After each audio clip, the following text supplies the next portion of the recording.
ডান পাশের যে ঘাড়, এই ঘাড়ের এখানে এখানে আঘাতটা লাগে। এই আঘাত লাগার পরে আমি ওনার দিকে তাকানোর মাত্রই উনি আমাকে বলে, রাস্তায় বের হয়েছিস কেন? তোরা এই দেশে থাকতে পারবি না, তোদেরকে থাকতে গেলে আমাকে 10 লাখ টাকা দিতে হবে। একবারে আমার বাড়িতে ঘুরে ঘরের দরজা ভেঙে ফেলে, এরপর আমার খাট, ড্রেসিং টেবিল, ওয়ার্ড্রপ এগুলো ভেঙে ফেলে। মোহাম্মদ মোকাররম হোসেন, আমি উপসহকারী কৃষি কর্মকর্তা হিসেবে পাথরঘাটা বরগুনায় কর্মরত আছি। আমার গ্রামের বাড়ি পেড়িখালী, রামপাল, বাগেরহাট। আমি ঈদের ছুটিতে গ্রামের বাড়িতে আসছিলাম এবং ঈদের দ্বিতীয় দিন গতকালকে 22/3/2026 ইংরেজি তারিখে রাত 8:30টার দিকে আমি আমার বাড়ির সামনে বাবুর চায়ের দোকানে চা খাইতে বের হই। আমি ওখান থেকে চা খেয়ে বের হওয়ার পরই রাস্তার উপরে দাঁড়ায় আলামিন নামে এক ব্যক্তির সঙ্গে আমি কথা বলছিলাম। এই মুহূর্তে আমার পিছন থেকে অতর্কিতভাবে স্থানীয় কিছু কর্মজীবী দলের নেতা পরিচয়ধারী কিছু সন্ত্রাসী এসে অতর্কিতভাবে পিছন থেকে হাতুড়ি দিয়ে আমার মাথায় আঘাত করে। মাথার আঘাতটা লক্ষ্যভ্রষ্ট হয়ে আমার ডান পাশের যে ঘাড়, এই ঘাড়ের এখানে আঘাতটা লাগে। এই আঘাত লাগার পরে আমি ওনার দিকে তাকানোর মাত্রই উনি আমাকে বলে, রাস্তায় বের হয়েছিস কেন? তোরা এই দেশে থাকতে পারবি না, তোদেরকে থাকতে গেলে আমাকে 10 লাখ টাকা দিতে হবে।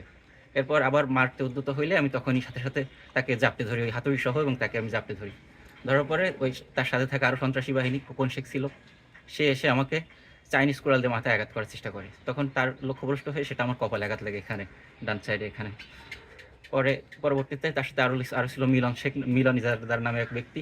উনি এসে আমাকে আমার বাম বুকের উপরে আঘাত করে। এখানে একাধিক লোকজনের উপর জড়ো হয় এবং গণহারে পিটাইতে থাকে আর বলতে থাকে যে, তোদেরকে দেশে থাকতে দিব না, আর থাকতে গেলে আমাদেরকে টাকা দিতে হবে। এরপর তারা এখান থেকে আমার চাচাতো ভাই আসে রাবিদ হাসানের সহায়তায় আমি সেখান থেকে মুক্ত হয়ে একটা বাড়িতে আশ্রয় নেই। আশ্রয় নেওয়ার পর সেই বাড়িতে যে আমাকে খোঁজাখুঁজি করে না পেয়ে তারা সবাই মিলে, আরও তাদের পারিবারিক লোকজন সবাই মিলে আমার বাড়িতে যে হামলা চালায়। একবারে আমার বাড়িতে ঘুরে ঘরের দরজা ভেঙে ফেলে, এরপর আমার খাট, ড্রেসিং টেবিল, ওয়ার্ড্রপ এগুলো ভেঙে ফেলে। আমার দুটো ল্যাপটপ নিয়ে যায়, আমার স্ত্রীর যে স্বর্ণালঙ্কার ছিল, টাকা ছিল ওয়ার্ড্রপের ভিতর, সেগুলো লুট করে। এরপর তারা আমার মোটরসাইকেল নিয়ে যাচ্ছে, বাইকের চাবি খুঁজে না পাওয়ার পরে তারা আমার মোটরসাইকেলের চাবি নিয়ে যাওয়ার চেষ্টা করে। তখন চাবি না পেয়ে তারা আমার বাইক ওরা উঁচু করে ধরে নিয়ে যাওয়ার চেষ্টা করে, যা এলাকাবাসী এবং বাড়ির লোকজন বাধা দিলে বাইকটা নিতে পারে নাই। এখনও পর্যন্ত থানায় অভিযোগ করিনি। আমি রাতেই 999 ফোন দিয়েছিলাম। 999 ফোন দেওয়ার পরে তাদের মাধ্যমে আমি থানায় যোগাযোগ করি এবং আমি মোংলা স্বাস্থ্য কমপ্লেক্সে এসে প্রাথমিক চিকিৎসা নিয়েছি।